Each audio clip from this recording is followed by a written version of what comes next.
I feel like I'm powerless. I feel like there's nothing I can do because I can speak out all I want. I can say whatever I want. Yep. But it doesn't change anything. What? I'm going to do it. The media isn't jerking the chain. That's the dog that the people have. But you see, there's another part of that I would jump on and say it's our problem too. Not only do we not only understand the document, we don't understand the process behind the document. And if you don't understand the process, you don't understand where to intervene to make change. If I understand that, hey, gasoline's what makes the car run, if I cut the fuel line back here, I don't have to turn off the engine. If you understand the process, you know how to step in. If you understand how the Constitution works, I can show you 6 different ways to get judges under control other than impeachment. But that's because the process is understood. So if we had understood the process, we wouldn't feel powerless because we'd say, wait, I can intervene over here. Oh, I can go around here and do, hey, I can get my congressman to do this. Okay, so David, help me out here because it's becoming spooky. Yeah. It's becoming spooky. There is so much power being concentrated, and no one is saying anything. Yeah. Even our Republican candidates are cowards. They won't call it out for what it is. I mean, Mitt Romney won't even say this guy, he won't even say he's a socialist. Yeah, right. Socialist? I'm so far past socialist. I left socialist territory with Barack Obama 2 years ago. Yeah. And he won't even say he's a socialist. So how do you possibly, how can we change things? What do we do? Well, one thing is you have to understand this, like the debt, is not a one-election problem. This is not that one thing that will be fixed in one election. Do you please disagree with me that if this goes poorly, we may only have one more election? No, we'll exist in some form. We may have to come back in some way, but it's like Germany existed in some form as well. They reconstitute themselves and they come back in a way that is not Hitler. And so my model is the Bible. How many times did Israel sink down to where they couldn't be brought back and they still came back? I mean, how long do you have to live under Manasseh before you finally get it and come out from under Manasseh? You know, how long do you have to have a Jeroboam before? And so Israel is the example of, man, you can really sink bottom down, but you can come back. And so Israel is that cycle of always coming back.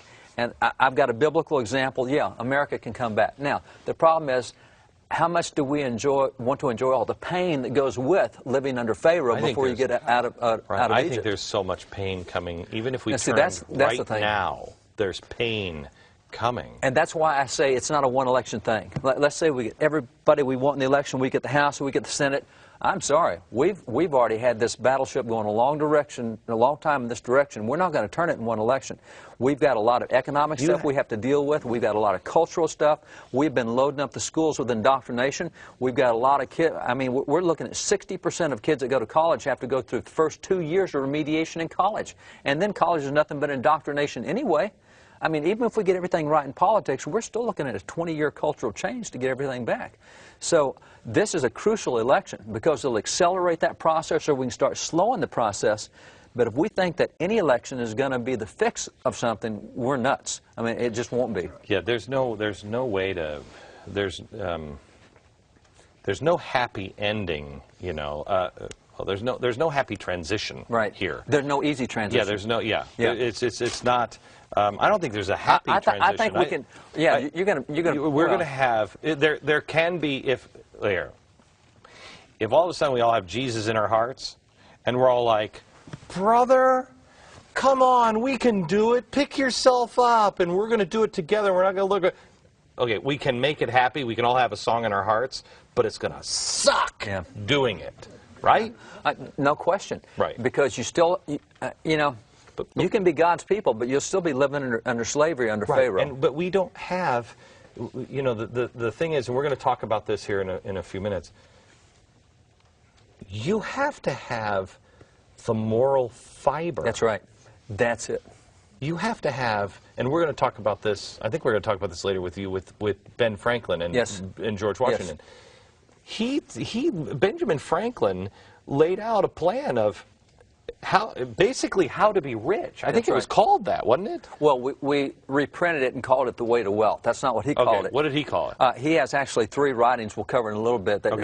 And part of it is one is how to make money. So one of his things is how to make money. Okay. So, how to be wealthy. And when you see this list, most Americans aren't willing to do any of that crap. And that's the pay the price thing that we're not into anymore. Right. We don't have the self-discipline that it takes to do this. And see, this is where I am with education. We get hacked off when we're like, pull your car forward. and we're like, oh, geez, I got to go to a second window? Where? You know what I mean? Yep. GBTV. The truth lives here.